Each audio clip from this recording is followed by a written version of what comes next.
Untuk guna sistem top up double ni kita ada dua package iaitu Pro dan juga Basic. Untuk Pro ni keuntungan yang kita akan dapat adalah tinggi berbanding kalau Basic. Untuk jual dan bayar bil memang tak ada masalah, boleh sahaja tapi tak ada profit ataupun profit tak tinggi. Contohnya jual top up ataupun kita top up sendiri, kita akan dapat diskaun hanya 0.5% sahaja. Maksudnya kalau kita jual RM10 kita akan dapat 5 sen sahaja.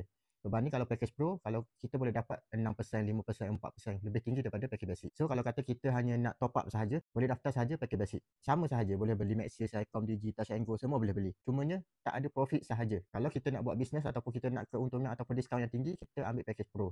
So itu perbezaan yang pertama. Yang kedua adalah kita boleh daftar orang lain untuk guna sistem top up dan bil ni. Bila dia jual top up ataupun dia buat transaksi pembelian top up, kita akan dapat komisen daripada transaksi tersebut. So kalau katakan kita ada 1,000 orang di bawah kita dan ejen tersebut hanya top up nombor sendiri sahaja, kita masih dapat komisen apabila mereka buat transaksi top up dan pembayaran bil. Katakan kita tak jual top up sendiri, kita masih dapat pendapatan daripada transaksi-transaksi orang di bawah kita. Dan untuk guna apps top up dan bil ni tak wajib pun beli mesin top up ataupun mini printer. Just daftar sahaja akan dapat satu apps dan kita boleh buat transaksi top up dan pembayaran bil menggunakan telefon kita sendiri.